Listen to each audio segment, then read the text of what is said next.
Hola a todos y bienvenidos de vuelta a Guerrero Espectral. Y hoy les traigo historias, les traigo relatos de terror, pero relatos que están relacionados o que tuvieron lugar en el mar. Y el primer relato lo hemos titulado Desapariciones en el mar. El mar es un lugar tan bello como aterrador. En sus aguas atesora muchos misterios y en sus profundidades, a día de hoy, todavía no han podido ser conquistadas. Esas aguas guardan misterios tan aterradores como los que se viven en la tierra. Orlando nació y se crió en el mar, en una pequeña aldea pesquera.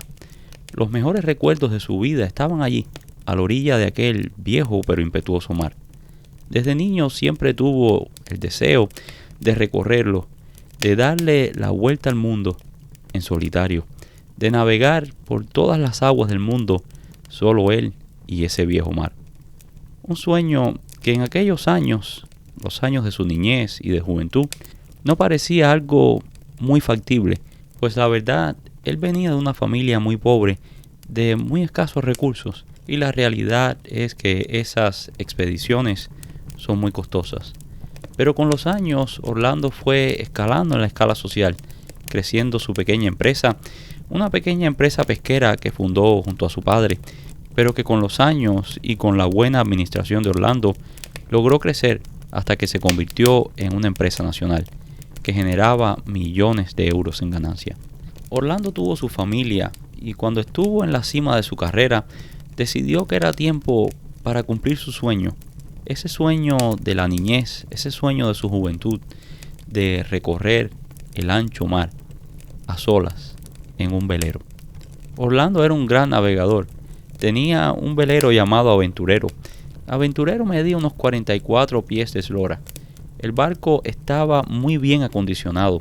Tenía los últimos equipos de navegación, la mejor tecnología disponible en todo lo relacionado a GPS y a piloto automático.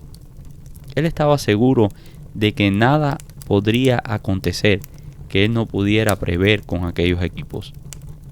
Después de estudiar los vientos, las cartas náuticas y los pronósticos climatológicos, tomó las provisiones necesarias y decidió zarpar en Aventurero a finales del mes de octubre. Era la mejor temporada.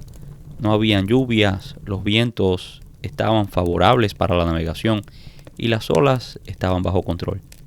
La primera parte del viaje iba muy bien. Él se mantenía en contacto con su familia a toda hora, pues llevaba un teléfono satelital y llevaba un equipo de radio muy avanzado a bordo.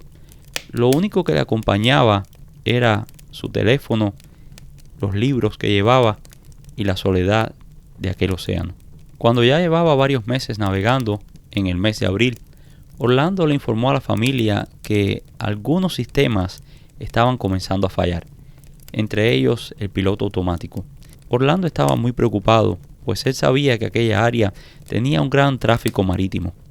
Aquella era una ruta muy transitada por tanqueros que transportaban combustible y por buques de carga.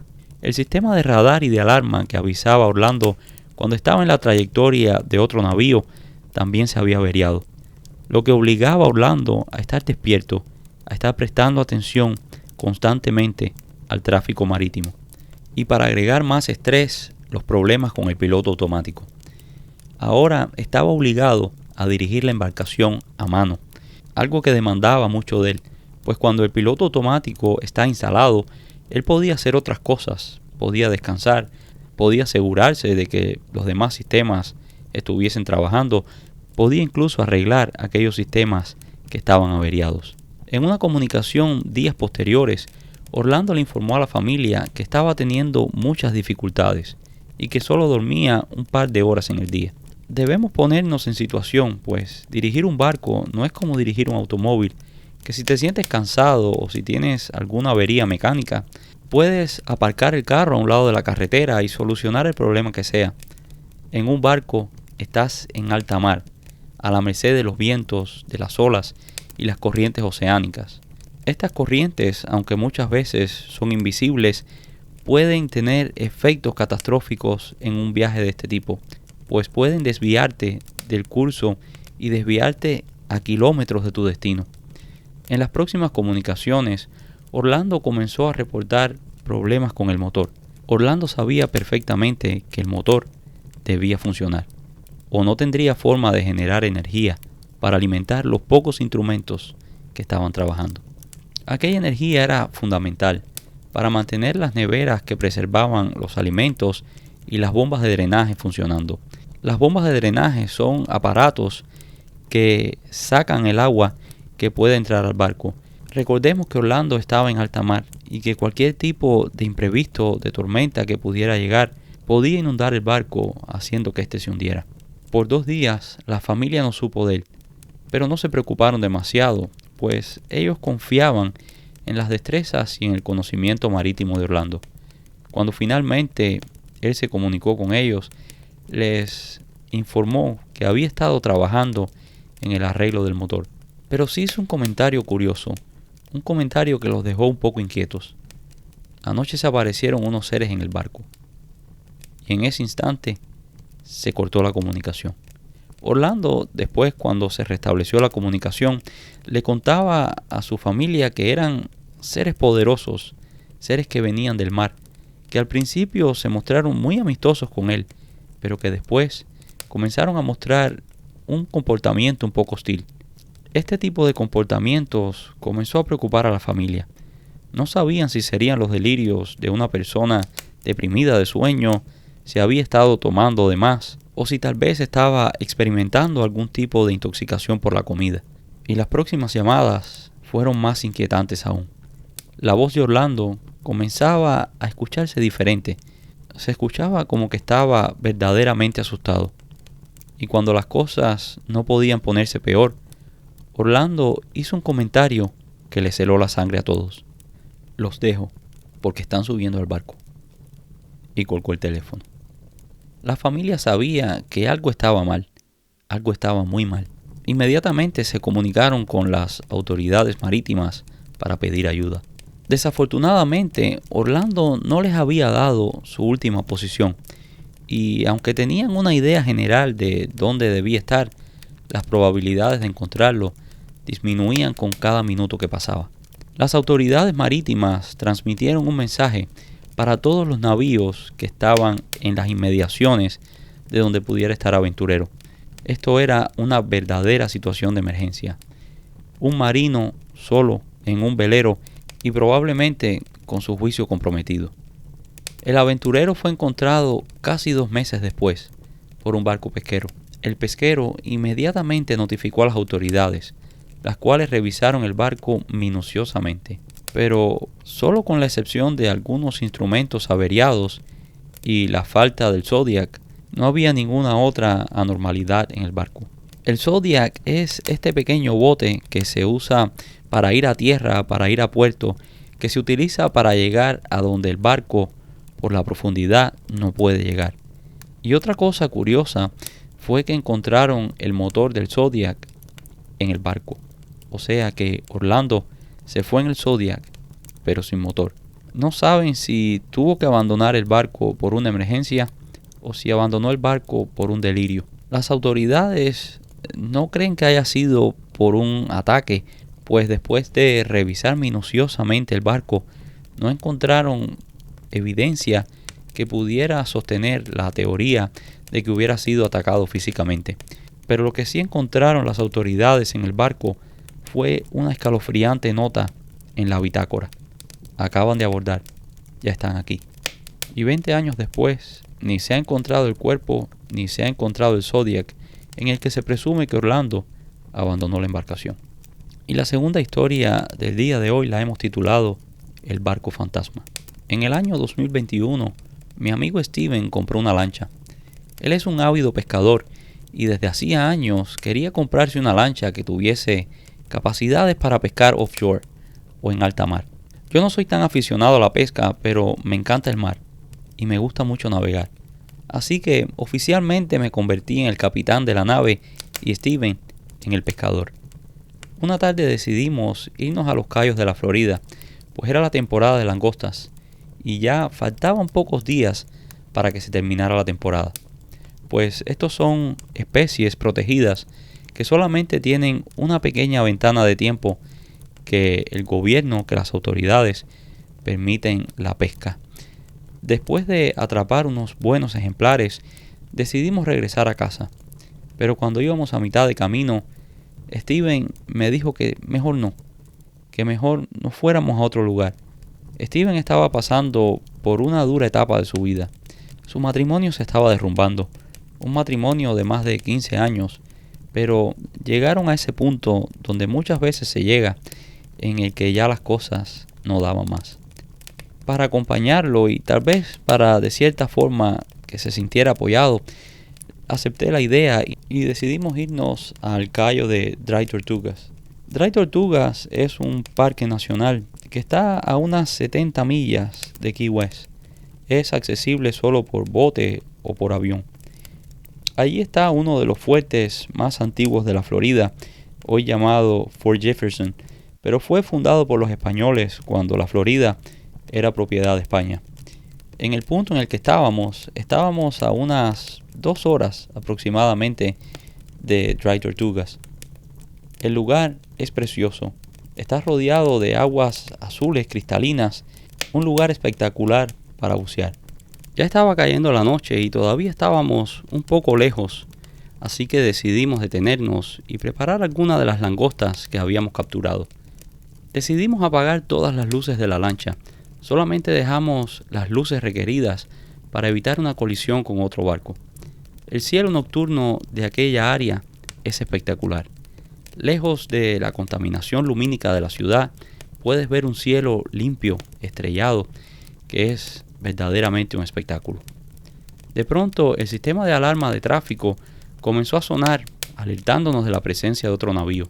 Según los instrumentos de navegación, el navío venía en nuestra dirección, así que encendí todas las luces para hacernos visibles y encendí el motor de la lancha, y me aparté de la trayectoria del navío. Según los datos que me daba el radar, el navío era mucho más grande que nuestra lancha. Lo curioso es que, por la profundidad del lugar donde estábamos, un barco de aquella envergadura no podía navegar allí. Era muy poca profundidad. De pronto, nuestra lancha se apagó, como si fuera un fallo eléctrico general, y todo quedó en la más absoluta oscuridad. Nos pusimos muy nerviosos, tomamos las bengalas de emergencia, nos pusimos los chalecos y nos preparamos para lo peor. De repente comenzamos a escuchar cómo se acercaba un barco de gran envergadura. No se escuchaba el sonido de un motor, solamente se escuchaba el crujido de maderas. Se sentía como una energía pesada, una estática tan fuerte que erizaba todos los pelos del cuerpo. Por más que apuntamos la linterna en dirección a donde venía el sonido, no se veía nada. Era como un sonido de otro tiempo, de otro lugar. Después que pasó aquello, las baterías de la lancha estaban drenadas, estaban en cero. Los motores no arrancaban y los instrumentos tampoco encendían. Con la buena suerte que llevábamos una batería de repuesto y la cambiamos. Finalmente logramos echar a andar la lancha y nos fuimos de allí. La impresión fue tal que decidimos que lo mejor era regresar a casa. Pasó un buen tiempo antes que volviéramos a salir a pescar de noche. Tiempo después, en una de esas pescas nocturnas, nos encontramos con unos pescadores. Ellos eran de aquella área, iban allí a pescar muy a menudo. Entre ellos había un viejo que le decían el capitán, pues en sus años mozos él había sido capitán de navíos. Él había sido capitán de una naviera muy importante que se dedicaba al transporte de combustibles. Le comentamos a aquellos hombres lo que nos había pasado en aquella área tiempo atrás. El viejo enseguida nos miró con un poco de picardía y nos dijo: se encontraron con el galeón de los muertos.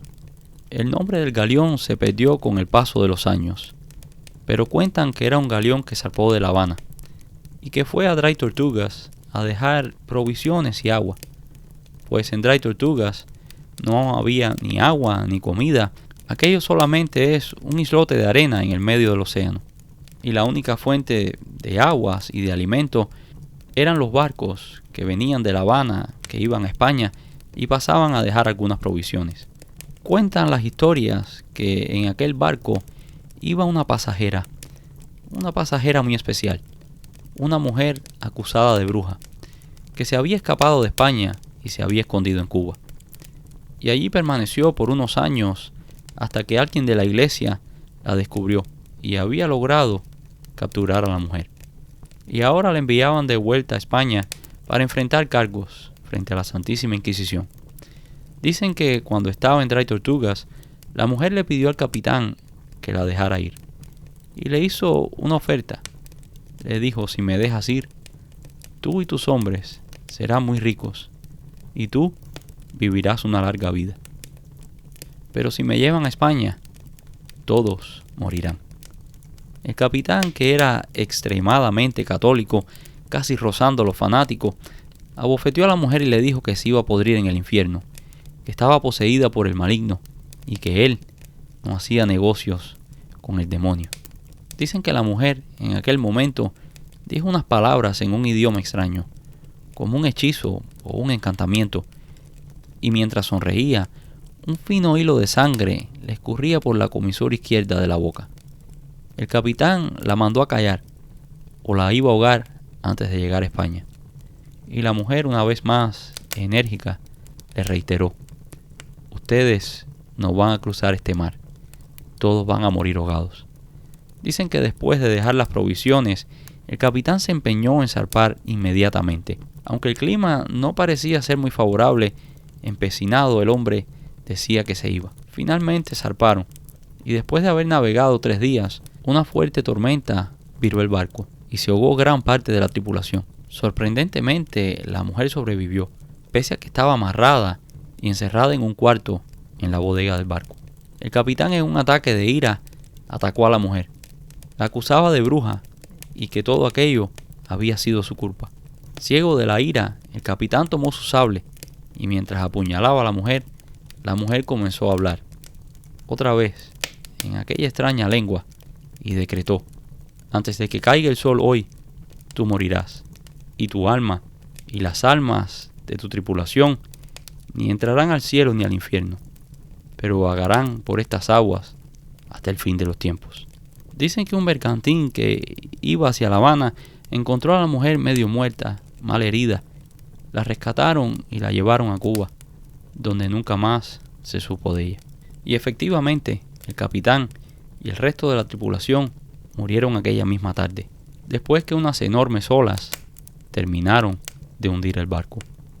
Y dicen que desde ese día, el alma del capitán y su tripulación vagan por las aguas, víctimas de la maldición de aquella bruja. Aquella historia nos dejó con la sangre helada, y después de esa noche, tratamos de que la noche nunca nos sorprenda en el mar. Y este último relato que les traigo el día de hoy es una de las historias paranormales clásicas del mundo naval, y es la historia del Marie Celeste. El Marie Celeste era un bergantín mercante dedicado al transporte de alcohol entre los Estados Unidos y Europa.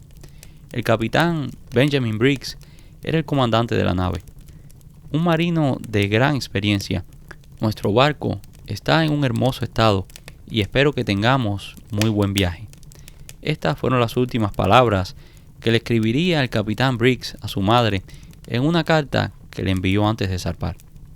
El Marie Celeste zarpó el 7 de noviembre del 1872. Partió desde el puerto de Nueva York rumbo a Génova, en Italia. Este era un viaje muy especial para el capitán, pues esta vez lo acompañaba Sara, su esposa, y su hija Sofía. La tripulación era pequeña, solamente compuesta de 7 marineros. Y a partir de ese momento, a partir de que el barco zarpara, comenzó una de las historias más enigmáticas del mundo naval. Un mes después, el navío Dei Gratia, cuando pasaba por la zona de los Azores y Lisboa, avistó a lo lejos al Marie Celeste, navegando a la deriva. El capitán del Dei Gratia, David Morehouse, sospechó que algo estaba pasando, algo no estaba bien.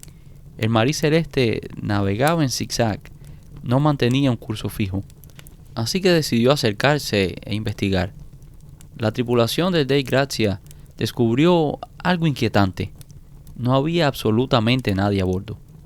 Esto despertó una gran preocupación, por lo que decidieron abordar el barco para examinarlo. Faltaban algunas velas y también instrumentos imprescindibles para la navegación. También faltaban las posesiones de la tripulación, del capitán y de su familia. Pero lo curioso era que el cargamento estaba intacto. Los barriles de alcohol que transportaban estaban bien amarrados, todo estaba en orden. Los suministros, el agua, todo estaba intacto. Pero más extraño aún, según el testimonio de la tripulación del Dei Gratia, es que encontraron una mesa servida, un plato de pollo caliente y 3 tazas de té tibio. Según el reporte del capitán Morehouse, la carga estaba bien. No hubo ningún tipo de escape de alcohol o de gases. El cargamento estaba más que en buenas condiciones. Solamente encontraron un poco de agua en la bodega del barco, pero era algo normal, pues por la construcción de aquel tipo de barcos era normal que entrara un poco de agua. No era nada preocupante, no era nada que debería haber obligado al capitán a dar la orden de abandonar la nave. Y a partir de ese momento comenzaron las teorías. Comenzaron teorías tan descabelladas como que un calamar gigante se había comido a toda la tripulación. También se dijo que probablemente la tripulación se había amotinado y que habían matado al capitán y a su familia. Otros culpaban al capitán Morehouse y a su tripulación, pues según la ley naval de aquellos años, quien encontrara un barco abandonado podía reclamar una recompensa. Algunos decían que probablemente el capitán había atacado y matado a toda la tripulación para quedarse con el cargamento y con la recompensa. Algunos reportes incluso hablaban de que habían encontrado extrañas marcas que parecían de sangre en el barco. Otros, un poco más osados, llegaron incluso a decir que habían marcas de hachas, pero la verdad nunca se pudo comprobar nada en contra del capitán Morehouse o de su tripulación. Otros decían que los responsables eran los espíritus del mar, que habían castigado el barco, pues según las creencias de aquellos años, los barcos mercantes no deberían llevar mujeres a bordo, o la mala suerte caería sobre el barco y sobre la tripulación. La verdad es que aquel barco estaba rodeado de infortunios desde el día que lo construyeron. Antes de ser llamado el Marie Celeste, el nombre del barco era Amazon. Ningún capitán duraba mucho en aquel barco. Los tripulantes raramente hacían más de un viaje en él. Finalmente, el Amazon encalló y los dueños no quisieron repararlo, así que lo vendieron a una compañía americana. El barco fue pasando de mano en mano, dejando una estela de bancarrotas, muertes, suicidios y negocios arruinados. Otra historia decía que el mal acompañaba el barco porque la madera utilizada había sido de un bosque sagrado, donde habían enterrado a muchos nativos. Y es común que los nativos pongan maldiciones y encantamientos para cuidar las tumbas donde reposan los restos de su gente. Al final, nunca se supo qué pasó con el capitán, su familia y su tripulación. Años después que pasaron las investigaciones y los juicios, una compañía compró el Marie Celeste, lo cargó, compró una exorbitante póliza de seguro para asegurar la carga y días después el barco se destrozó en las costas de Haití. Los restos del barco fueron encontrados en el año 2001 por un equipo de investigadores que estaban tras la pista del Marie Celeste. A día de hoy, algunos viejos marineros aseguran que en las noches de luna llena, si prestas atención, puedes ver aquel bergantín de velas blancas surcar las aguas de la mar Océana. Y antes de terminar, hoy quiero mandar unos saludos. Quiero saludar a Elina Isabel Alipio, que nos escucha desde Argentina. Quiero saludar también a Marta Benítez Mundo, que nos escucha desde Veracruz, México. También quiero saludar a Julio Hernández, a Norma Undina. Saludos también a Cinia Zúñiga. Saludos a Fátima Pastrani, una oyente muy especial, una oyente muy fiel que siempre está ahí y que nos deja unas reseñas espectaculares. Muchos saludos también a Suyapa Salmerón. Saludos para Sonia Raquel Jiménez. Saludos también a Yoli MM. Gracias Yoli por el apoyo. Saludos a David José Rojas. Saludos también para Tisha Rina. Gracias Tisha por sus comentarios. También quiero saludar a Samantha Peinados, otra oyente muy fiel que siempre está ahí. Saludos también a Vicky Salgado, Angelina Ramírez y saludos a Elsa Pulido, a Mabel López. También quiero mandar saludos a Angelina Sánchez, a María Guadalupe López. Saludos también a Sheila Clarisa Pérez Chávez, que nos escucha desde Michigan. Saludos a Jesucita Cabellos. Saludos a Guadalupe Montalvo, a Lisette Pérez y saludos a Clevy Lugo. Saludos también a Rosmary Acuña, que nos escucha desde el Uruguay. Saludos a Ana Karina Rodríguez y a Sol Chacón. Y una vez más, gracias por la sintonía, gracias por escuchar nuestros videos. Muchas bendiciones y nos vemos en la próxima. Gracias.